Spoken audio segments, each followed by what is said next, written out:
যে অশিক্ষাই যেন, নির্বুদ্ধিতাই যেন একটা, এটাই ইজ দ্য নর্ম। সেটা আইনের শাসন হোক, সেটা অসাম্প্রদায়িকতা হোক, উদার মনোভাবের একটা সমাজের প্রতিষ্ঠা হোক, এটা আসলে সবার ভালো করে বোঝা প্রয়োজন। কারণ অনেক সময় এখন তো আমরা ভাবি যে আচ্ছা ঠিক আছে, যখন নাকি একটা কিছুকে নেওয়া বা ছাড়ার একটা সুযোগ থাকে, যে আমি বাঙালিত্বকে আমি কি গ্রহণ করব নাকি ছেড়ে দেবো। হ্যাঁ, যে বাঙালিত্বকে গ্রহণ করার জন্যই যে এনাদেরকে অনেককে হত্যা করা হয়েছে, এটা কিন্তু বোঝা প্রয়োজন। তার মানে এটা গুরুত্বটা কতটা সেটা বোঝা প্রয়োজন। হ্যাঁ, এতগুলো বছর যাওয়ার পরে এই ওনাদের যে আত্মত্যাগ, সেটা যদি আমরা এই বাংলাদেশে যদি এটার প্রতিফলন কিছু দেখতে পাই, সেটা আইনের শাসন হোক, সেটা অসাম্প্রদায়িকতা হোক, উদার মনোভাবের একটা সমাজের প্রতিষ্ঠা হোক, এবং নৈরাজ্য যেটা হচ্ছে সেই জিনিসটাকে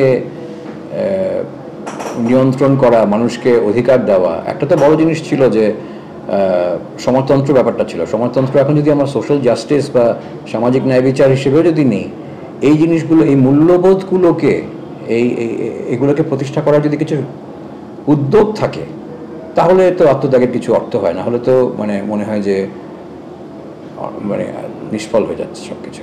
দেখুন, সবচেয়ে আগে তো হচ্ছে মানুষ খেয়ে পড়ে বাঁচতে পারছে কিনা। হ্যাঁ, তো সেগুলো যদি দেখি তাহলে তো হ্যাঁ, আমাদের মানে 1972-এ এই ভূখণ্ডের মানুষের জীবন লাইফ এক্সপেক্টেন্সি ছিল 44 বছর, এখন হচ্ছে 72 বা 73।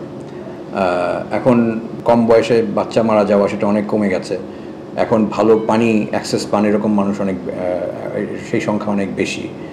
এখন একেবারে হতদরিদ্র অবস্থা থেকে উঠে এসছেন এরকম সংখ্যাটাও আগের চাইতে অনেক বেশি, সংখ্যা এবং পার্সেন্টেজ সেটা আগের চাইতে বেশি। তো ওদিক থেকে হ্যাঁ, আমরা যদি হিউম্যান ডেভেলপমেন্ট ইন্ডিকেটরস, যেটা অমর্ত্য সেন বাবু আমাদের মানে খুব নোবেল লরিয়েট ইকোনমিস্ট, উনি এটা নিয়ে অনেক কথাবার্তা বলেন যে ভারতের তুলনায় যদি বাংলাদেশের তুলনা আসে, যে হ্যাঁ কীরকম কী হচ্ছে উন্নয়ন, পার ক্যাপিটা জিডিপি ইত্যাদি ইত্যাদি। কিন্তু একই সঙ্গে এটাও সত্যি যে প্রান্তিক মানুষ আরও অবস্থা হতদরিদ্র হয়ে যাচ্ছে, এই বটম 5% সেটা হচ্ছে।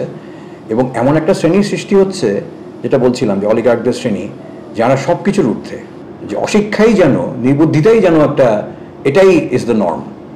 এবং মানে জোর গলায় একটা কিছু ধমক দিয়ে কাউকে চুপ করিয়ে দেওয়া, এটাই হচ্ছে মানে আমার প্রভাবের একটা প্রতিফলন। তো এগুলো খুব দুশ্চিন্তার বিষয়। আমার মনে হয় যে যেই বাংলাদেশ হতে চাই, অনেক কিছু হয়েছে, অবশ্যই হয়েছে।